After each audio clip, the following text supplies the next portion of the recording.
If you work in education, you know that literally everyone wants to make things better. But how? Well, today we're going to unpack a super practical toolkit that helps turn that wanting into doing. It's all about three key ideas: research, innovation, and benchmarking. Let's see how they all work together. Right? This is the big question, isn't it? We all share this common goal, but actually getting from A to B, from just hoping for improvement to making real, measurable change, that path can feel, well, pretty confusing. So where do we even start?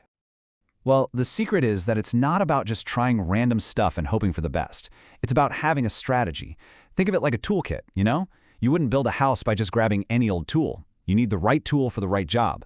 And that's exactly what we're talking about here. So, let's start this quest. And yeah, I'm calling it a quest because it really is an active journey. And any good journey needs the right gear. Okay, first tool out of the bag, research. This one is so fundamental because before you can fix anything, you have to really understand what's broken. Research is how we stop guessing and actually get to the heart of the problem. To put it simply, research is what takes you from saying, "I think this is an issue," to "I have the data to prove this is an issue." It's all about gathering actual evidence so the changes you make are based on facts, not just feelings. The compass metaphor is just perfect for this. I mean, think about it. A compass doesn't tell you how to get across the river, right? But it makes sure you're heading in the right direction. And that's exactly what research does. It points you toward the real problem so you're not wasting all your time and energy solving the wrong one. And this action research cycle is how you can actually do it. It's a loop. It's not a one-and-done thing. You spot a problem in your classroom, you create a plan to fix it, you gather data to see if it worked, and then you analyze what happened. But here's the most important part. You then tweak your approach based on what you found out, and you start the cycle all over again. It's improvement that happens in real time. So, great. Your research compass is pointing north. You know what the problem is. But now what? You still need a way to get there. How do you actually build a solution? And that brings us to tool number 2, innovation.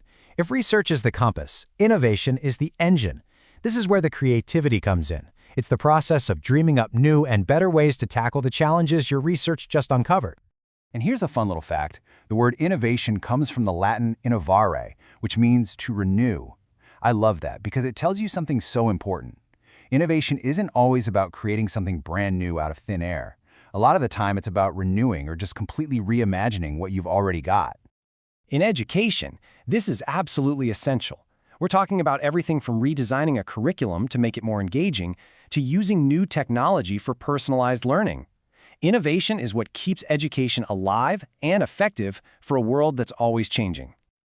You know, innovation is really more than just a process. It's a whole mindset. It's about being brave enough to try something new, being flexible enough to change course if it's not working, and maybe most importantly, having the guts to ask, why do we do it this way? So how do you even start? The trick is to start small. You don't need some huge system-wide revolution overnight. Just look at one problem, maybe in your own classroom, and test out one small change. See what happens. If it works, great. Get some feedback, and then you can start to broaden the approach.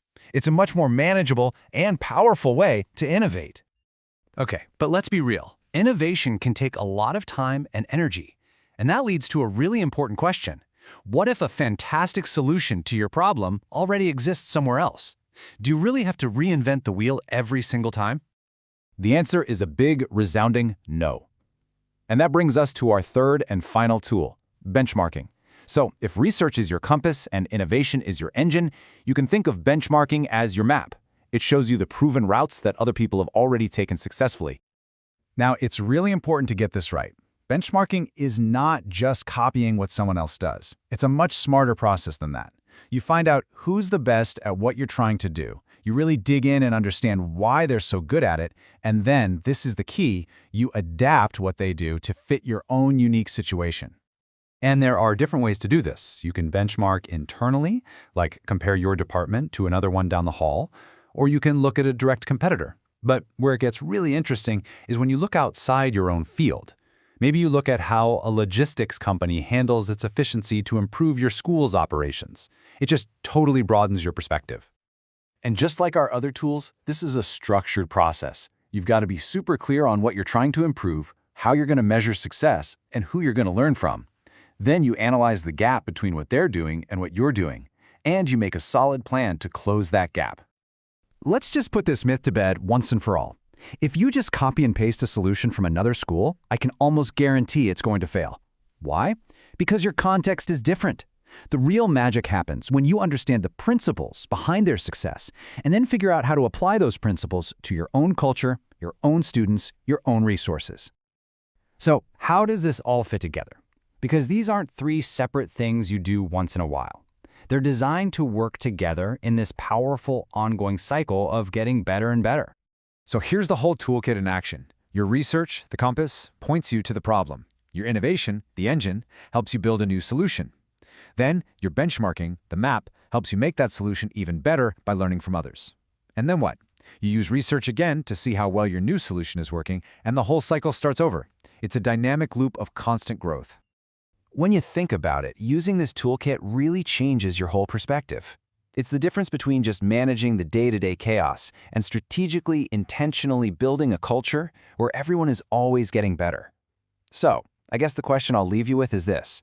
Are you just managing, or are you building that cycle of improvement